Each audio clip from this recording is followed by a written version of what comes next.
वंदे उत्कल जननी ओडिशार प्रिय भाई भौणी मानक स्वागत करुच्ची मोर मातृभूमि ओडिया यूट्यूब चैनल को आम आलोचना करुँच यूजीसी नेट ओडिया पाई आम प्रस्तुत होती एसएसबी पीजीटी पाई तथा एसएसबी लेक्चर पाई एवं ओपीएससी पीजीटी पाई तथा ओडिया टीजीटी एवं अन्य ओडिया आधारित कॉम्पिटिटिव एग्जाम तथा प्रतियोगितामूलक प्रश्न आसुवा परीक्षा गुड़िक ताहले चलतु आज आम आलोचना करवा ओडिया रीति जुगर ओडिया साहित्यर श्रेष्ठ कवि कवि सम्राट उपेन्द्र भंजଙ୍କ विषय एवं तांकर लावण्यवती द्वारा रचित लावण्यवती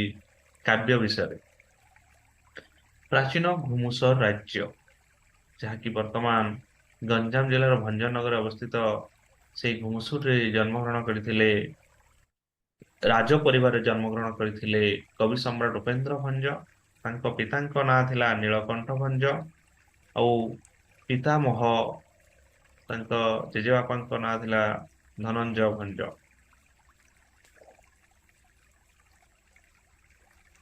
उभय नीलकंठ भंज और धनंजय भंज उभय जड़े जड़े उच्च कोटिर कवि थिले तेणु पितांक ओ निज पितामहंक परि उपेन्द्र भंज मध्य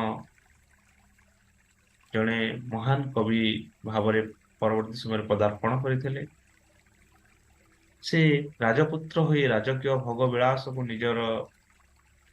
निजको निमज्जित करिपारे नथिले राम तारका मंत्र रे सिद्धित्व प्राप्ति करथिले से राम तारका मंत्र रे सिद्धि हला परे पवित्र अधिकारी होइथिले तांको द्वारा रचित लावण्यवती काव्य रे से कथा उल्लेख करछन्ति तांकर कविता वा काव्य गुड़िक होची वैदेश विलास सुभद्रा परिणय कला कौतुक लावण्यवती कोटि ब्रह्मांड सुंदरी प्रेम सुधा निधि छांदभूषण गीता विधान चित्र काव्य बंधोदय इत्यादि लावण्यवती जो काव्य कथा कहते एठी काल्पनिक नायिका जार लावण्यमय और सौंदर्यर पूर्ण गर्भा हो पड़ी कवि लेखनी कवि सम्राट उपेन्द्र भंज विषय अन्य कवि मान भर गोपबंधु जहाँ कहते निज भाषा गाए तुम्भ गीत सभारे पंडित पथप्रांत पृष्ठ मना बिले बोले चषा अंतपुरे जसा नृत्य रंगे वारांगना यही पदटी जना पड़ुची जे कवि सम्राट उपेन्द्र भंजर साहित्य कृति गुड़िक काव्य गुड़िक कविता गुड़िक एते लोकप्रिय थिला जे सभारे बाटई एवं चषा नृत्यांगना माने समस्ते ताको गान करिसंति ताहले चलंतु ताको आधारित किछि विकल्प थिबा प्रश्न तथा ऑब्जेक्टिव टाइप क्वेश्चन में आलोचना करबा एवं आउ अधिक भाव में ताको विषय जानिबा। प्रथम ऑप्शन टी होछि कवि सम्राट उपेन्द्र भंजଙ୍କ पिताଙ୍କ नाम कोन। प्रथम ऑप्शन धनंजय भंज, द्वितीय ऑप्शन नीलकंठ भंज, तृतीय ऑप्शन दीनकृष्ण भंज एवं चतुर्थ ऑप्शन सदानंद भंज। बर्तमान आम यार उत्तर देखी आगु टिके आगु विश्लेषण करुले पिता पितामह नाम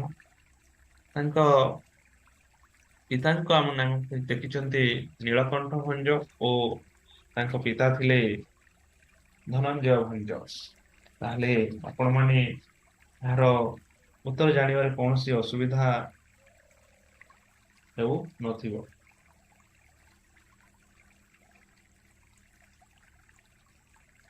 ताहले यार सठिक उत्तर कौन हो आपण निश्चित रूप कहि परिबे जे यार सठिक उत्तर होछि नीलकंठ भंज पितामह हेले धनंजय भंज। 2 नंबर किए प्रथमे उपेन्द्र भंज को कवि सम्राट बोली आख्यायित करथिले। यार ऑप्शन गुडी गला दीनबंधु सिंह, जगबंधु दास, नीलकंठ भंज, जगबंधु सिंह।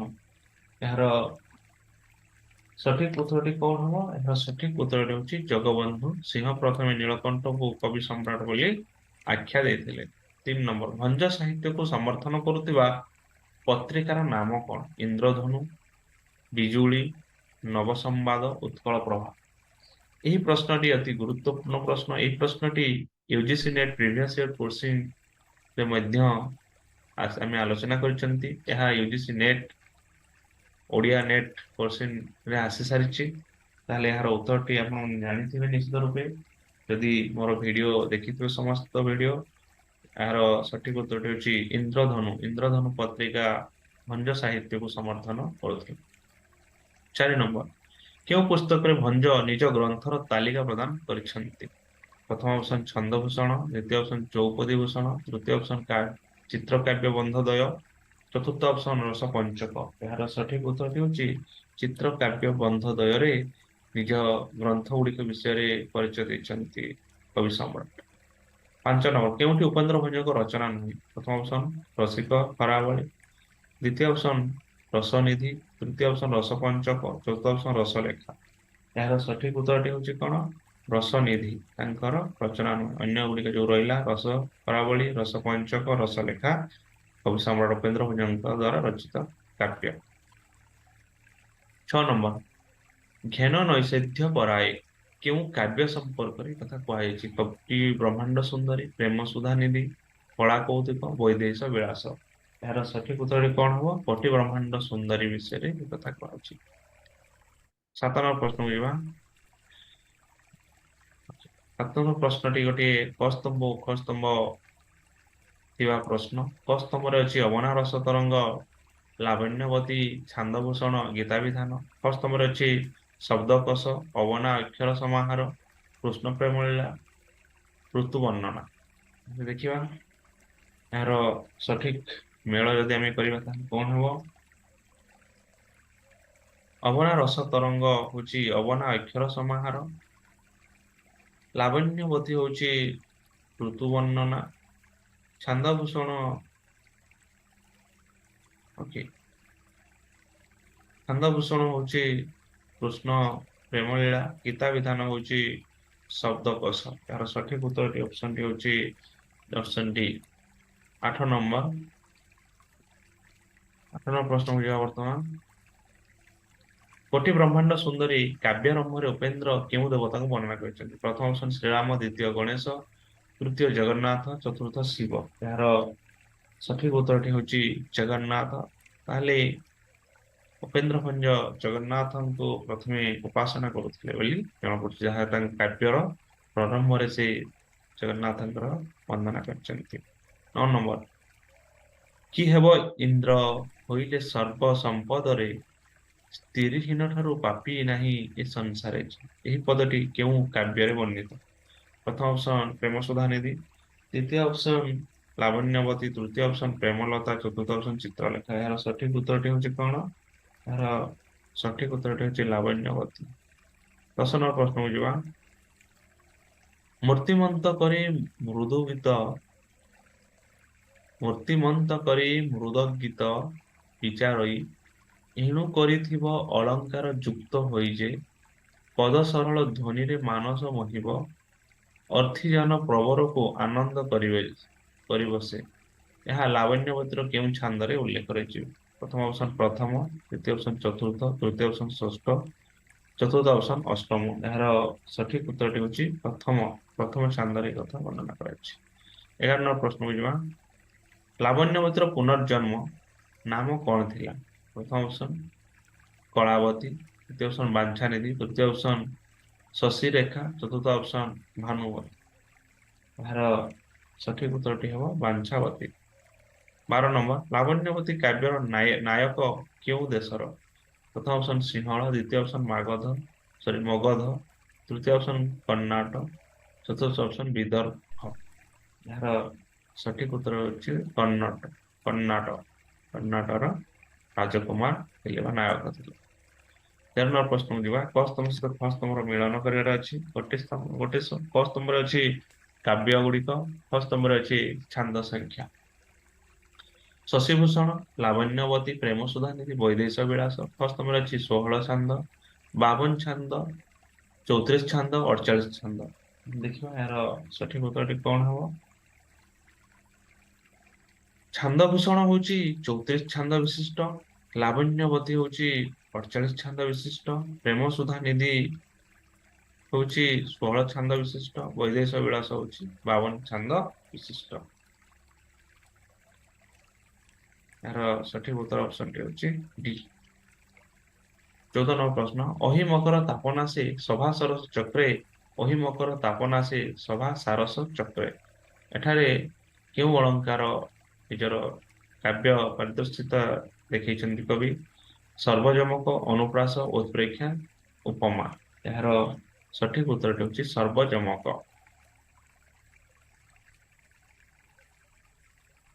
ଚିତ୍ରକାବ୍ୟ ବନ୍ଧଦ୍ୱୟ କେତେ ଗୋଟି ବନ୍ଧରେ ଆବଦ୍ଧ। ଚିତ୍ରକାବ୍ୟ ବନ୍ଧଦ୍ୱୟ କେତୋଟି ବନ୍ଧରେ ଆବଦ୍ଧ। ଚିତ୍ରକାବ୍ୟ ବନ୍ଧଦ୍ୱୟ କଥା କହୁଥିଲେ ଯେ ଏହି ଚିତ୍ରକାବ୍ୟ ବନ୍ଧଦ୍ୱୟରେ କବି ସମ୍ରାଟ ଉପେନ୍ଦ୍ର ଭଞ୍ଜର ନିଜର ସାହିତ୍ୟ କୃତି ବିଷୟରେ ପରିଚୟ ଦେଇଛନ୍ତି। ତାହେଲେ ଏହାର ସଠିକ ଉତ୍ତରଟି କଣ ହେବ। ସଠିକ ଉତ୍ତରଟି ହେଉଛି 82 ଗୋଟି ବନ୍ଧରେ ଆବଦ୍ଧ। କେଉଁ କାବ୍ୟ ଅକ୍ଷର ନିୟମରେ ରଚିତ ନୁହେଁ। ବୈଦେହୀଶ ବିଳାସ, ସୁଭଦ୍ରା ପରିଣୟ, କଳା କୌତୁକ, ପ୍ରେମ ସୁଧାନିଧି। ଏହାର ସଠିକ ଉତ୍ତରଟି ହେଉଛି ପ୍ରେମ ସୁଧାନିଧି କୌଣସି ଅକ୍ଷର କାବ୍ୟର ନିୟମକୁ ଅନୁସରଣ କରି ରଚିତ। 17 ନମ୍ବର, ବୈଦେହୀଶ ବିଳାସର ଛାନ୍ଦ ସଂଖ୍ୟା କେତେ। ଏହାର ଅପସନ ଗୁଡ଼ିକ ହେଲା 52, 54, 41, 62। ଏହାର ସଠିକ ଉତ୍ତରଟି ହେଉଛି କଣ 52। ବୈଦେହୀଶ ବିଳାସ 52ଟି ଛାନ୍ଦ ବିଶିଷ୍ଟ। ଦେଖରେ ନଳିନୀ ନଳିନୀ ନଳିନୀରେ ପୂରିତ, ଭ୍ରମନ୍ତି ଭ୍ରମରେ ଭ୍ରମରେ ଭ୍ରମରେ ଏ ଶୋଭିତ। ଏହା ଲାବଣ୍ୟବତୀର କେଉଁ ଛାନ୍ଦ ଅନ୍ତର୍ଗତ। ଦଶମ ଛାନ୍ଦ, ଅଷ୍ଟାଦଶ ଛାନ୍ଦ, ଷଷ୍ଠ ଛାନ୍ଦ, ଦ୍ୱାଦଶ ଛାନ୍ଦ। ଏହାର ସଠିକ ଉତ୍ତରଟି ହେବ କଣ ଷଷ୍ଠ ଛାନ୍ଦ। 19 ନମ୍ବର, ଦ୍ୱିତୀୟା ଯାମିନୀରେ ମୋ ପ୍ରାଣ ସାଇ ସଙ୍ଗୀତଟି କାହାର ସୃଷ୍ଟି। ଦୀନକୃଷ୍ଣ ଦାସ, ଉପେନ୍ଦ୍ର ଭଞ୍ଜ, ଗୋପାଳ କୃଷ୍ଣ, ବଳଦେବ ରଥ। ଏହାର ସଠିକ ଉତ୍ତରଟି ହେଉଛି ଉପେନ୍ଦ୍ର ଭଞ୍ଜ ଲେଖିଛନ୍ତି। 20 ନମ୍ବର ପ୍ରଶ୍ନ, ଯାଉଅଛ ଭଞ୍ଜ କବି ହେ ଛାଡ଼ି ଏ ଧରା ଧାମ, କେତେଶ ବରଷ ଗଲାଣି ଘୋଷେ ଉତ୍କଳ ନାମ। ଭଞ୍ଜ ପ୍ରଶସ୍ତି ସମ୍ପର୍କରେ କେଉଁ କବି ମନ୍ତବ୍ୟ ଦେଇଛନ୍ତି। ଗୋପବନ୍ଧୁ ଦାସ, ରାଧାନାଥ ରାୟ, ଗୋଦାବରୀଶ ମିଶ୍ର, ଚିନ୍ତାମଣି ମହାନ୍ତି। ଏହାର ସଠିକ ଉତ୍ତରଟି ହେଉଛି କଣ ଗୋଦାବରୀଶ ମିଶ୍ର। 21 ନମ୍ବର ପ୍ରଶ୍ନ ଯିବା, ଲାବଣ୍ୟବତୀ କାବ୍ୟ ପ୍ରଭାବରେ କେଉଁ କାବ୍ୟଟି ରଚିତ। ପ୍ରଥମ ଅପସନ ସୁଲକ୍ଷଣା, ଦ୍ୱିତୀୟ ବିଦଗ୍ଧ ଚିନ୍ତାମଣି, ତୃତୀୟ ପ୍ରେମ ଚିନ୍ତାମଣି, ଚତୁର୍ଥ ଚନ୍ଦ୍ରକଳା। ଏହାର ସଠିକ ଉତ୍ତରଟି ହେବ କଣ ସୁଲକ୍ଷଣା କାବ୍ୟଟି ଲାବଣ୍ୟବତୀର ପ୍ରଭାବରେ ରଚିତ। 22 ନମ୍ବର, ଉପମା ଭଞ୍ଜ ବୀରସ୍ୟ ତୈଶବଚାର୍ଥ ଗୌରବ, କଲ୍ୟାଣ ପଦଲାଳିତ୍ୟ ସନ୍ଧି ଶାନ୍ତି ଚିନ୍ତାମଣି ତ୍ରୟ। ଏହି ମତଟି କାହାର। ଜଗବନ୍ଧୁ ସିଂ, ବିଚ୍ଛେଦ ଚରଣ ପଟ୍ଟନାୟକ, ଗୋପୀନାଥ ନନ୍ଦ, ମୃତ୍ୟୁଞ୍ଜୟ ରଥ। ଏହାର ସଠିକ ଉତ୍ତରଟି ହେଉଛି କଣ ମୃତ୍ୟୁଞ୍ଜୟ ରଥ। 23 ନମ୍ବର ପ୍ରଶ୍ନ ଯିବା, ନାନା ଶବ୍ଦରେ ଯେ ବିଚକ୍ଷଣ, ଯେହୁ ଜାଣେ ଅଳଙ୍କାର ଲକ୍ଷଣ, ସେହୁ କରୁ ଏ ଛାନ୍ଦ ବିବେଚନା, ବାଲ୍ୟ ପୌଗଣ୍ଡ ଯୌବନ ରଚନା। ଏହା କେଉଁ କାବ୍ୟର ଗୋଟିଏ ପଦ। ରସିକ ହାରାବଳୀ, କୋଟି ବ୍ରହ୍ମାଣ୍ଡ ସୁନ୍ଦରୀ, ଛନ୍ଦଭୂଷଣ, ଚିତ୍ର କାବ୍ୟ ବନ୍ଧଦ୍ୱୟ। ଏହାର ସଠିକ ଉତ୍ତରଟି ହେବ କଣ। ଏହାର ସଠିକ ଉତ୍ତରଟି ହେଉଛି କୋଟି ବ୍ରହ୍ମାଣ୍ଡ ସୁନ୍ଦରୀର ଏହା ଗୋଟିଏ ପଦ। 24 ନମ୍ବର, ଧନଞ୍ଜୟ ଭଞ୍ଜଙ୍କ ରତ୍ନମଞ୍ଜରୀ କାବ୍ୟ ସହ କେଉଁ କାବ୍ୟର ସାମଞ୍ଜସ୍ୟ ରହିଛି। ଲାବଣ୍ୟବତୀ, ସୁଭଦ୍ରା ପରିଣୟ, ପ୍ରେମ ସୁଧାନିଧି, ବୈଦେହୀଶ ବିଳାସ। ଏହାର ସଠିକ ଉତ୍ତରଟି କଣ ହବ ଲାବଣ୍ୟବତୀ। 25 ନମ୍ବର ପ୍ରଶ୍ନ ଯିବା, 25 ନମ୍ବର ପ୍ରଶ୍ନରେ କସ୍ତମ ସହିତ କସ୍ତମର ମେଳ କରିବା ପାଇଁ ଦିଆହେଇଛି। କସ୍ତମରେ ଅଛି ପ୍ରେମ ସୁଧାନିଧି, ଅବନା ରସ ତରଙ୍ଗ, ରସ ପଞ୍ଚକ, ଗୀତା ବିଧାନ। କସ୍ତମରେ ଅଛି ଅଳଙ୍କାରିକ, ଶବ୍ଦକୋଷ ଗ୍ରନ୍ଥ, କାଳ୍ପନିକ, ପୌରାଣିକ। ଏହାର ସଠିକ ମେଳ କଲେ କଣ ହେବ ପ୍ରେମ ସୁଧାନିଧି କାଳ୍ପନିକ, ଅବନା ରସ ତରଙ୍ଗ ପୌରାଣିକ, ରସ ପଞ୍ଚକ ହଉଛି ଆଳଙ୍କାରିକ ଏବଂ ଗୀତା ବିଧାନ ହଉଛି शब्दकोश ग्रंथ। यार सठिक उत्तर ऑप्शन टी कौन होगा ताले? सठिक उत्तर ऑप्शन टी होची सी। 26 नंबर प्रश्न होइबा कस्तम सहित खस्तमर मिलन करिवार अछि। कस्तमर अछि लावण्यवती, कला कौतुक, रसलेखा, कटि ब्रह्मांड सुंदरी। खस्तमर अछि चंद्रावली, पुष्पकेतु, चंद्रभानु, विश्वभूति। ताहले यार सठिक मेल कले कौन हबो? लावण्यवती, चंद्रभानु, कला कौतुक, चंद्रवाली, रसलेखा, विश्वभूति, कटिब्रह्मांड सुंदरी, पुष्पकेतु। यार सठिक उत्तर ऑप्शन टी कौन हबो ताले? सठिक उत्तर ऑप्शन टी होची डी। 27 नंबर प्रश्न केउ काव्ୟରେ ନାୟକ ନାୟିକାଙ୍କର ପୂର୍ବ ଜନ୍ମ ଓ ସେମାନଙ୍କର ମିଳନର ଚିତ୍ର ଦେଖିବାକୁ ମିଳେ ନାହିଁ? ପ୍ରେମ ସୁଧାନିଧି, ଲାବଣ୍ୟବତୀ, କଟିବ୍ରହ୍ମାଣ୍ଡ ସୁନ୍ଦରୀ, ରସିକ ହାରାବଳି। ଏହାର ସଠିକ ଉତ୍ତରଟି କଣ ହବ ତାହେଲେ? ଏହାର ସଠିକ ଉତ୍ତର ହେଉଛି ପ୍ରେମ ସୁଧାନିଧିରେ ନାୟକ ନାୟିକାଙ୍କର ବିଚ୍ଛେଦର ମିଳନ ଦେଖିବାକୁ ମିଳେ ନାହିଁ। ଅନ୍ୟ ଯେତେ ରହିଲା ଲାବଣ୍ୟବତୀ, କଟିବ୍ରହ୍ମାଣ୍ଡ ସୁନ୍ଦରୀ, ରସିକ ହାରାବଳିରେ ନାୟକ ନାୟିକାଙ୍କର ମିଳନ ଦେଖିବାକୁ ମିଳେ। 28 ନମ୍ବର ପଦ ସରଳ ଧ୍ୱନିରେ ମାନସ ମୋହିବ, ଅର୍ଥିଜନ ପ୍ରକାରକୁ ଆନନ୍ଦ କରିବ। ଏହା କେଉଁ କାବ୍ୟର ଅଂଶ? ଏହାର ଅପସନ ଗୁଡିକ ହଉଛି କୋଟି ବ୍ରହ୍ମାଣ୍ଡ ସୁନ୍ଦରୀ, ପ୍ରେମ ସୁଧାନିଧି, ଲାବଣ୍ୟବତୀ, ରସିକ ହାରାବଳି। ଏହାର ସଠିକ ଉତ୍ତରଟି ହେଉଛି ଲାବଣ୍ୟବତୀ। 29 ନମ୍ବର ଲାବଣ୍ୟବତୀ କେଉଁ ଦେଶର ରାଜକୁମାରୀ? କନ୍ନଡ଼, ମାଗଧ, ସିଂହଳ, ବିଦର୍ଭ। ଏହାର ସଠିକ ଉତ୍ତରଟି ହେଉଛି କଣ? ସିଂହଳ ରାଜ୍ୟ। 30 ନମ୍ବର ତାରକା ମନ୍ତ୍ର ପରସା ଦେଇ ମୋହର କବିପଣ ଓଦେ। ଏହା ଲାବଣ୍ୟବତୀରେ ବର୍ଣ୍ଣିତ ହୋଇଛି ଏହି ପଦଟି ଲାବଣ୍ୟବତୀ କାବ୍ୟରେ। ତାହେଲେ କେଉଁ ଛନ୍ଦରେ ଉଲ୍ଲେଖ କରାଯାଉଛି? କେଉଁ ଛାନ୍ଦରେ? ପ୍ରଥମ ଅପସନ 10, ଦ୍ୱିତୀୟ ଅପସନ 24, ତୃତୀୟ ଅପସନ 30, ଚତୁର୍ଥ ଅପସନ 16। ଏହାର ସଠିକ ଉତ୍ତରଟି ହେଉଛି କଣ?